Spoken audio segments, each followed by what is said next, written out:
Today we are gonna add our Reolink E1 zoom camera to the desktop app of Reolink. We also configure our FTP server and configure the FTP upload.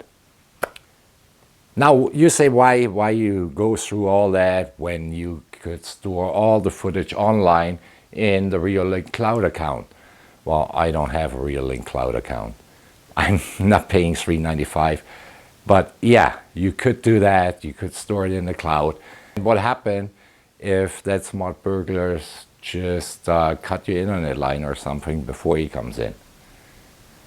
Then you don't have footage. You say, well, you have still the SD card footage. I don't think they are smart enough to take the camera with. If they can see your camera, they take it with. If they are smart. I don't know if there are smart burglars out there. The other reason I do this is when I'm at home, the inside camera, like the E1 Zoom here, I just cut it off from the internet. You know, I can do that. Prevent that camera being viewed over the internet or accessing the internet at all. Today we will use just some cheap consumer routers, real inexpensive routers, and try to use them as a FTP server. And on the end of it, I also add this to my media server. So I can see the recorded footage on my Plex media server on TV. And now let's go on the PC and configure all that. But before we go, please like, subscribe, and hit the notification bell on here. Even if you think my videos are boring, you still can use that video as a sleep aid. So, and therefore, it deserves the thumbs up. So hit the like button and let's go. Let's get this configured. It's gotta get boring, but hey.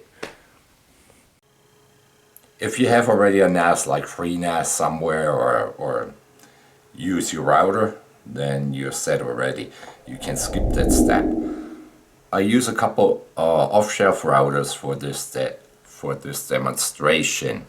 An old hard drive that I took out of a broken laptop and a hard drive enclosure. So all we have to do is put this hard drive in here in our enclosure and go to one of our routers what has a USB port. So if your router has a USB port, you'll probably be able to use it as a NAS. So let me get the hard drive connected to the router, and then we go to the desktop, install the Reolink desktop, and have our camera upload the footage to the NAS. So now we will install the Reolink app for the desktop, add all our cameras, and go through the configuration. First we download the Reolink app from the website. The link is below. I downloaded it already.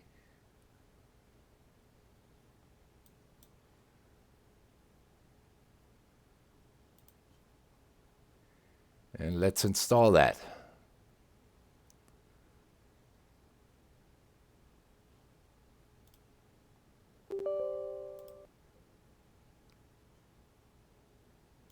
We install it for anyone.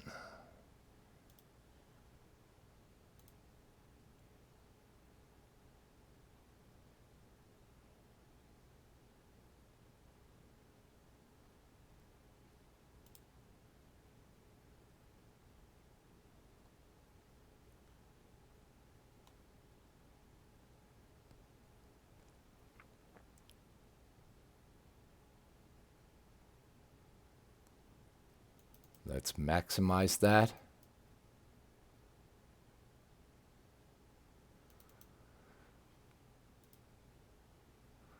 Well, our camera is connected automatically. It found the cameras. If you have a brand new camera, you gotta put the password in. Now let's go through the settings. These two cameras are my 410Ws. They are outside cameras. And this is the new Reolink E1 zoom. Right now it's in nighttime viewing mode. And let's get through the settings real quick. And we set up the FTP server on it.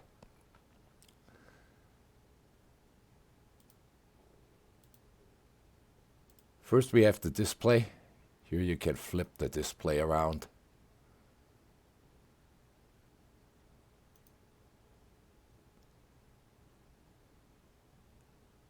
You can mirror the display. That's where you display your camera name. I set the whole camera up in my app on my iPad and on my Android phone, so I don't have to change any of these settings here. I disable the watermark. There's usually the watermark in here what shows Reolink, and I disable that. I don't need a watermark in here.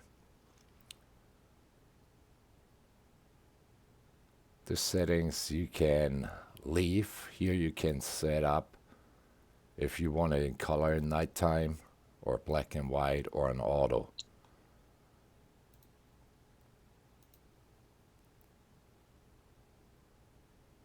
I leave it usually in auto.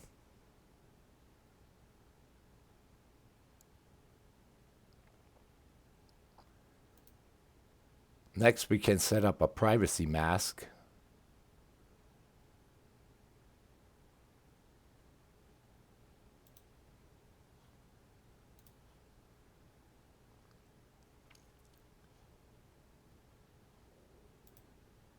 In advanced, you can set up the brightness, contrast, and so on. I leave it in auto, it works for me. Even the exposure we can set here. Let's go to detection. Here you can set up the sensitivity rate of your movement detection. I have it set from 6 in the morning to 5 o'clock in the evening to between medium and high. You can go with the other periods, so from 17 to 6 o'clock, and get that higher. I do this so it's more sensitive during the nighttime when the dog maybe is roaming around, so I get some footage there.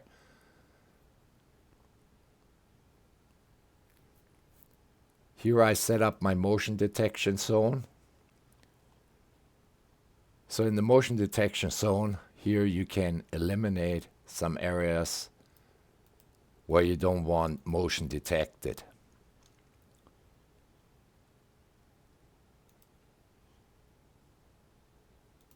Then audio and light is all self-explanatory. And that gives you some info over your camera here. What I would like to have in that info, it would be also the IP address. Moving on to surveillance record. Here you can specify if it overwrites the files. Pre-motion record, that means right now it's set to 15 seconds before the motion is detected, so it will record 15 seconds before the motion is detected. I have it running 24/7 basically. In email, you can decide and set up if the camera should send you an email. You type all your stuff in and make the schedule when it can send you the email. Now comes to FTP, and that's what I wanted to configure. So, but before we do this, we have to talk a little bit about FTP, so we come back later to that. This camera has also built in a siren. I don't use it. I don't even tested it, because I don't want that motion gets detected. The dog walks around in the night and wakes me up. And that's push when it pushes a notification to your cell phone. Motion detection. Network, that's your network setup. We don't have to do anything in here because we set the camera already up in our app on the phone. Here's your storage. This is your SD card storage. And you can format and mount the card here. Just hit format. It will format that SD card. In system, finally, we have the user management where you can set up different users. Then your date and time. In maintenance, you set the autofocus of the camera. You can import a configuration file. Or you can export a configuration file also.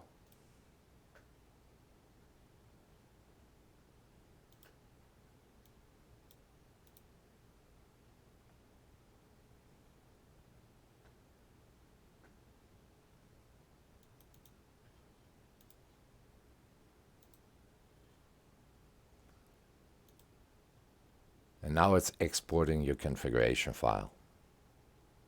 This way, if your camera crashes or you reset the camera, you can import the configuration file and will have all your settings. This is where you upgrade your firmware. And this is where you schedule your reboot of your camera. So now let's talk a little bit about FTP. Before we do this, we gotta have our FTP server set up. So usually it's on a NAS. And we are talking here about non-IT people like me. So if you have a network attached storage or a NAS already on your network somewhere, this is not for you because you know how to configure it. I'm not going to go through free NAS and stuff like this. Like I said, this is for non-IT people here. If you have a router what supports NAS and has FTP server built in, you probably don't need that either. So I have my FTP shares here. And all my cameras and my user setup. So I don't have to explain this to you. It's really straightforward. You can do that.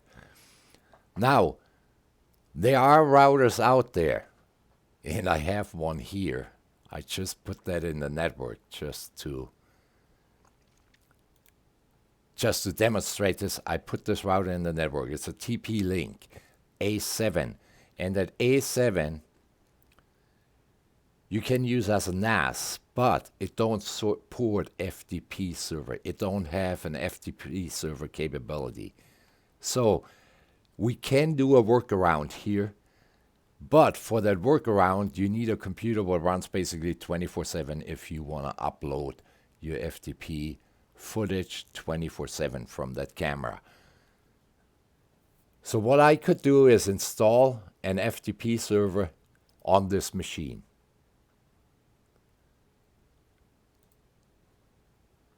I chose the FileZilla FTP server, and the link to that file is in the description below.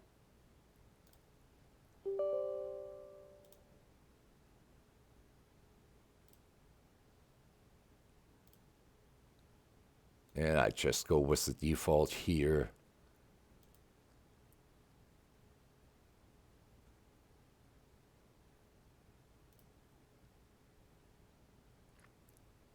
So now we have that FTP server installed here.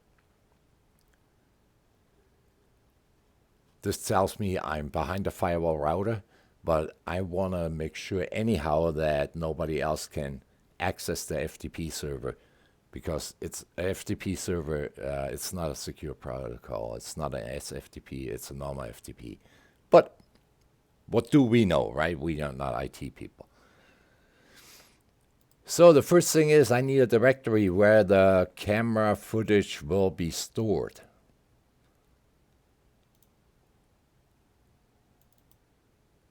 So I go to my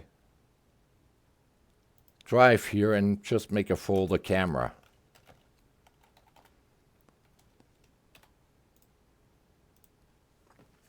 Next, I go to my FTP server and create a user account on that FTP server.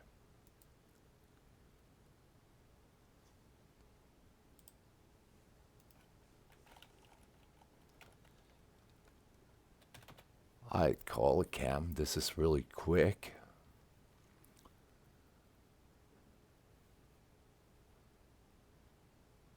We give it a password.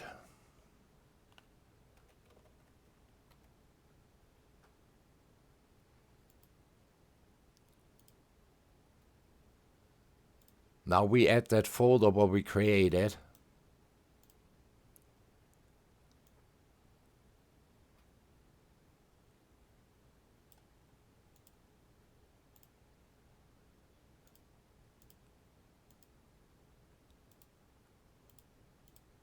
We give it full access to everything.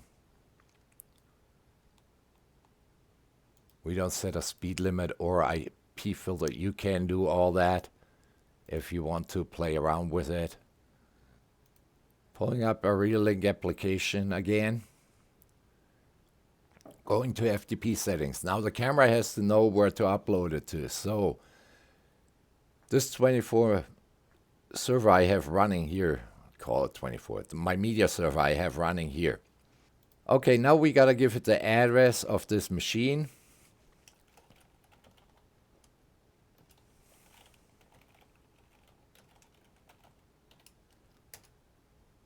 So the camera knows where to store these files.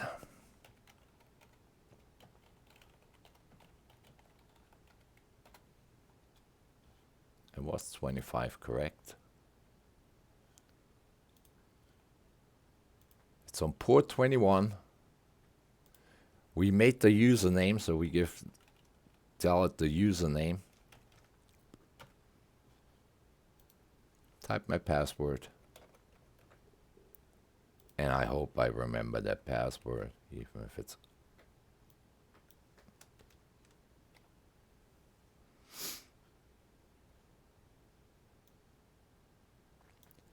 Now the directory on the FTP server, well, it's really easy. At this would be a /forward.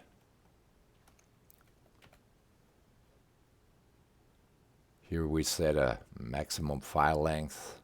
We can go to 1024 if we want to, all the way. But 100 megabyte file length, I think we are good. We want clear image. Transport mode is auto. And we postpone the FTP upload. So the camera will detect the motion, starts recording, but it waits 30 seconds before it uploads to the FTP server. So I arranged my windows a little different so we can see what's going to happen. Here you will see how the FTP server reacts, and it should store in here, in that camera folder we set up earlier, the footage. So let's run a test.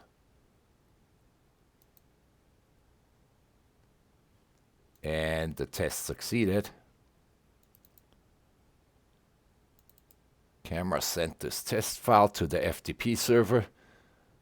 So we are good with that. Now we can save that. And the camera will automatically upload when it detects motion to the FTP server, basically in this directory, what is running on my media server here, or any computer that runs 24/7. Let's demonstrate that real quick. I do some motion in front of that camera and see if we get some files in here.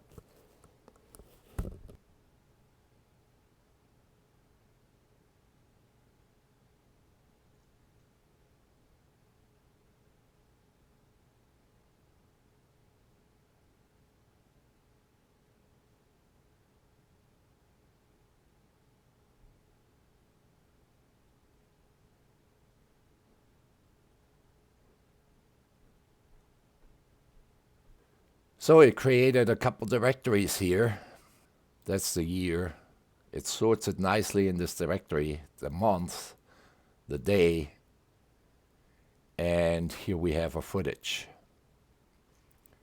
There's a picture and the cam footage in here.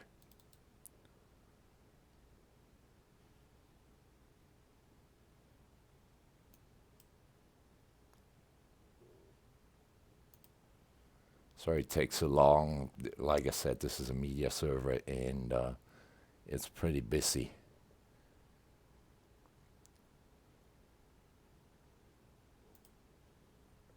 So now you can say, yeah, that's all I need.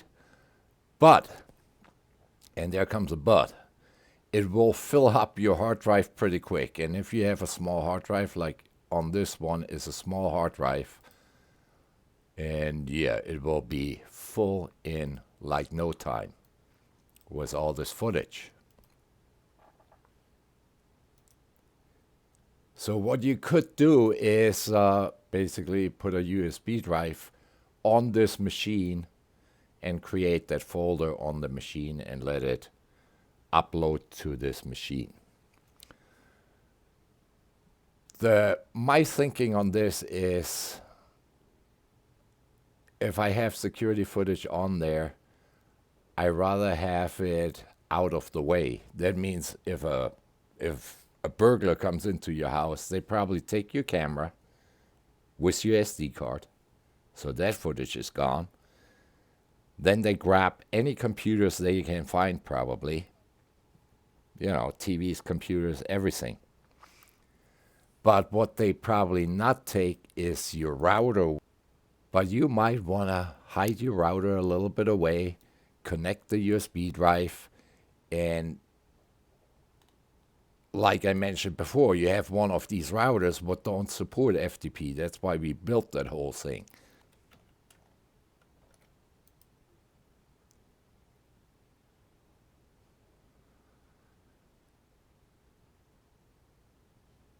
So let's create an account on that router.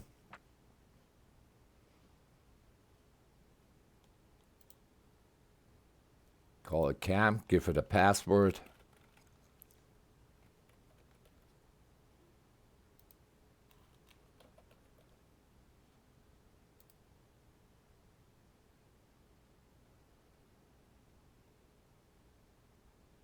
Then I add a folder here or a directory. Like I said, this is an old TP-Link router. Most routers these days are supporting FTP. You don't have to do all that work around.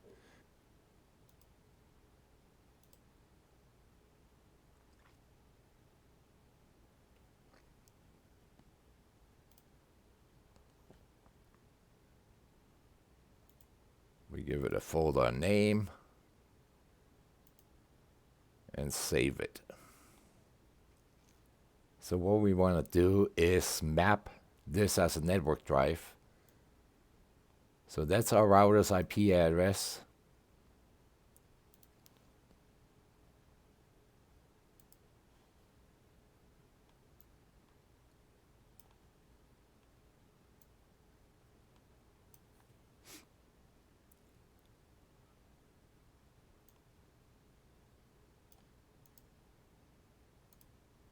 Map this network drive.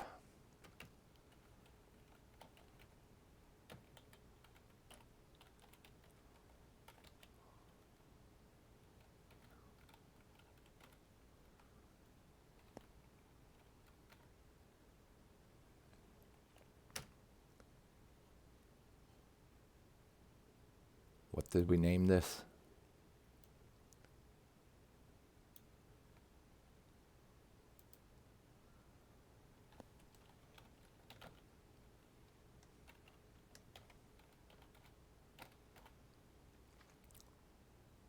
want to reconnect it, sign in, use different credentials. In the credentials, we act like this cam is not here.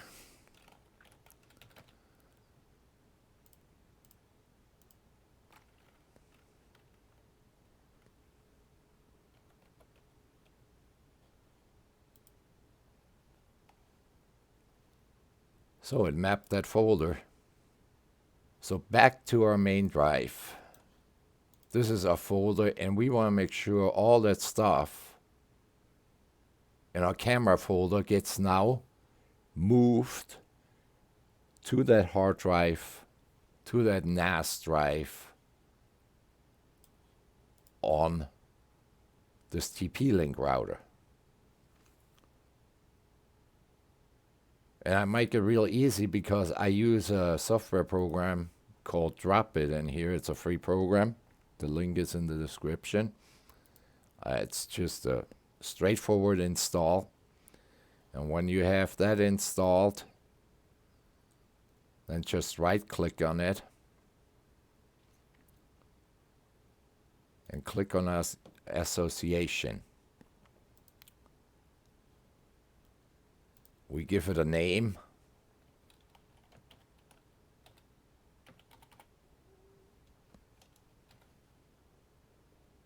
And we set the rules. And the rule will be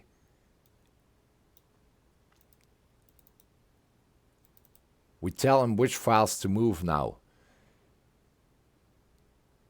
So I see the files are stored with the name of the camera. So we take that camera name, put a star behind it, and we want to move all these files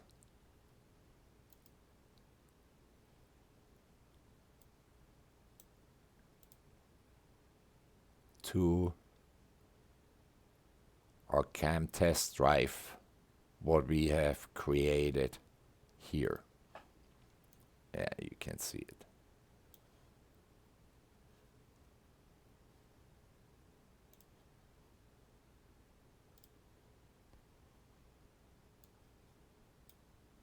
And click that. Now it won't do anything because we told this program move them, but it don't know from where. So we gotta go back in here and go in the options. And like I said, I use this program for my media server for moving some files around. So that's why I have it installed. And I think it's the easiest way for non-IT people, I guess, to move the stuff. So we go to monitoring, enable monitoring. Now we tell them the folder to monitor.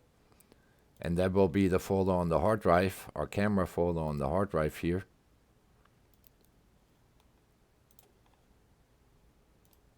Save that.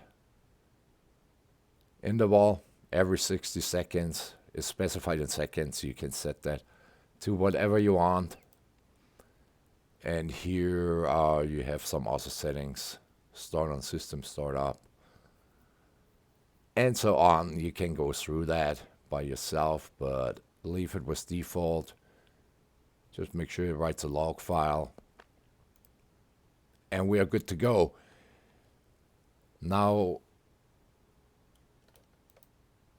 before I start that, I want to see it when it is doing something.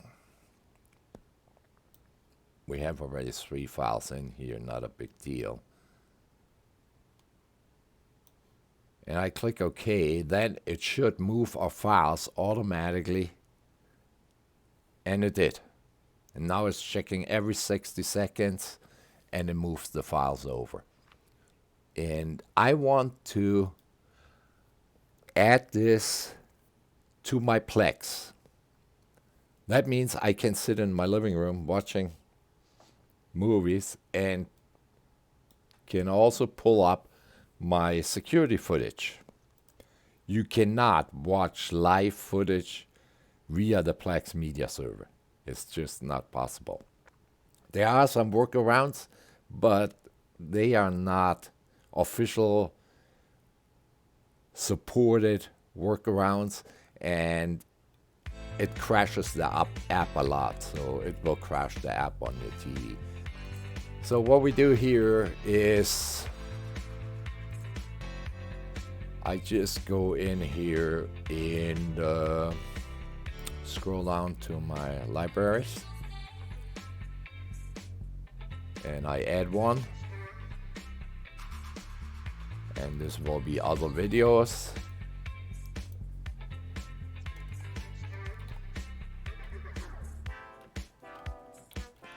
I give it a name.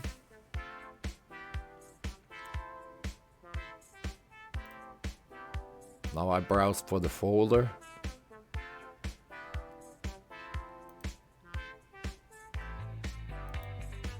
And it will be on my network drive.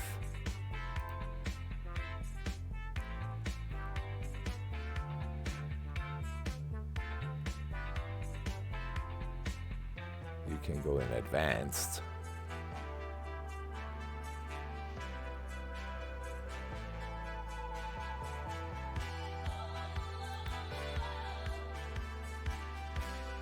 And I add this to the library. And when I go back, it should add it. It's creating the thumbnails now, and we're good to go.